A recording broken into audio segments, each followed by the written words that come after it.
कारण भएपछि कार्य हुन्छ कि हुन्न? बिउ रोपेपछि बुटो हुन्छ कि हुन्न?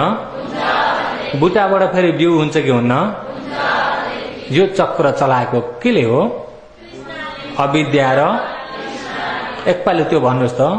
अविद्या र तृष्णा चरखा झै घुम्छ, उपादान कर्मले नाम रूप हुन्छ, बुटाबाट बिउ हुन्छ, बिउबाट बुटो, सन्धि भइरहने हुँदैन झुटो, कर्मले नाम रूपले कर्म, सृष्टिकर्ता छैन स्वाभाविक धर्म, मर्नलाई जाँदैछौ समय नथेर, नमर्दै बिचमा ज्ञानले हेर।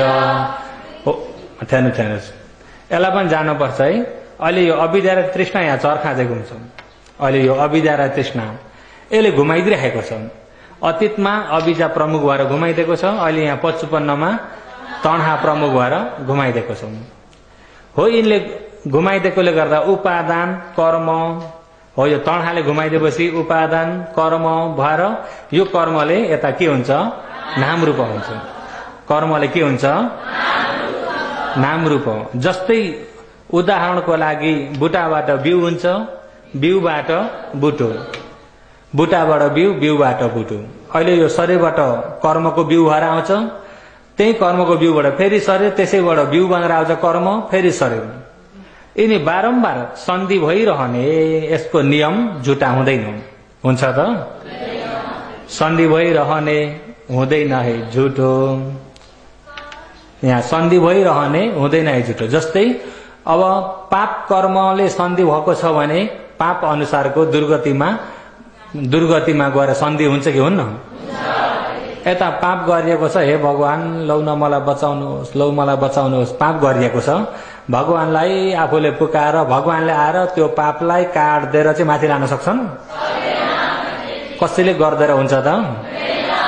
उसको नियम अनुसारले जान्छ। जस्तै आफूले खुर्सानीको बुटो रोपिएको छ, हे भगवान मलाई यतिखेर आँप खान मन लाग्छ, खुर्सानी नफलोस्, आँप चाहिँ फलोस् भनेर रात दिन त्यो बुटामा पूजा गर्नुहोस् त के फल्छ? उसको नियममा अरूले गर्दा हुन्छ त? पाप गरे पाप कर्मले फल दिने पापकै अनुसारको दिन्छ, पुण्यले फल दिने पुण्य अनुसारकै हुन्छ। बुझ्नुभयो नि? भरे हामी बिहारको नजिक छौँ, मर्दाखेरि भन्तेज्यूलाई बोलाएर भोजन दान गरिदिने भने तरिन्छ होला भनेर आश नगर्नुहोस्। आफ्नो जस्तो कर्म छ त्यस्तै जानुपर्छ। अरूले गर्दा हुन्छ, अरूले गर्दा हुन्न। अरू त यसो मनको शान्ति मात्रै हो, लोककृति। बुझ्नुभयो नि? आफूलाई बचाउन आफैले गर्नुपर्छ। आफूलाई बचाउन त्यही भएर उसको नियमित मुताबिक यहाँ सन्धि भइरहने उसको नियम हो। कर्मले नामरूप, मन र शरीर। नामरूप भनेको यो मन र शरीर, कर्मले यो नामरूपले फेरि कर्म। यहाँ सृष्टिकर्ता छैनन्, स्वाभाविक धर्म। अब फेरि शरीर बनाउन कुनै सृष्टिकर्ता छन् त? फेरि मरेर कहाँ जन्म लिनु भन्ने कुरा कसैले गरिदिने हुन् कि यही कर्मले हो? कर्मले। अतीतमा पनि आफूले गरेको कर्म अनुसारको यहाँ शरीर मिल्यो कि मिलेन?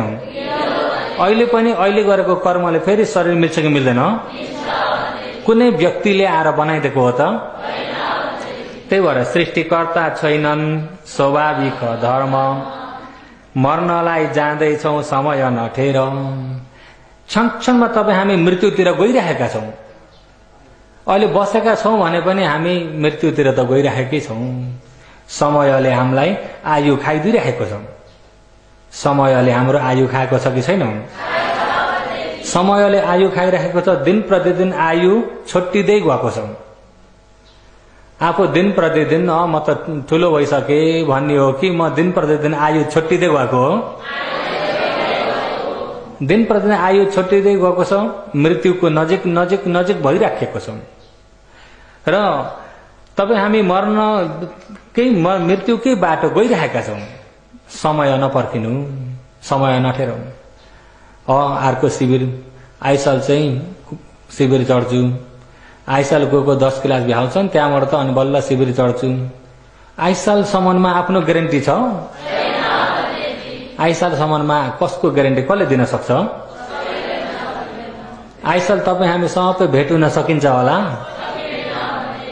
किन सकिन्न? को मर्छ, को चाहिँ आइसालसम्म बाँच्छ, कसलाई थाहा छ? थाहा छैन। र आइसाल अहिले देखे जति मैले देख्न पाउँछु होला? देख्ने म त त्यही झारे छैन होइन। मेरै पनि केही पक्को छ? कसको पक्को छ? कसैको पनि पक्को नभएकोले गर्दाखेरि भोलि गर्छु पर्सि गर्छु भनेर समय त्यसरी नफेक्नु अरे। समय नठेर नमर्दै बिचमा ज्ञान नलेखेर अहिले तपाईँ हामी जातिबाट जरा व्याधि हुँदै मृत्युतिर गइरहेका छौँ। त्यो नमर्दै त्यो मृत्युमा नपुग्दै यो बीचमा हामीले ज्ञानले हेरेर छर्लङ्ग यिनी क्लेश निभाउने काम गरिहाल्नुपर्छ। बुझ्नुभयो नि? र यस्तै अहिले अब 55 कारणमा पनि 5 आकार भए चाहिँ अनागत कार्यमा कति आकार छन्?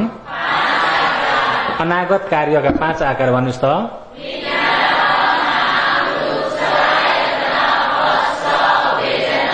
विज्ञान नाम्रो सरायतना फस्स वेदना कुन कोठामा छन्? 4 कोठामा भए जति सबै के सत्य हो? दुःख सत्य हो। 1 कोठामा कति आकार? जम्मै कोठा कति कोठा हुन्? 4 पन्जे आकार र आकारीलाई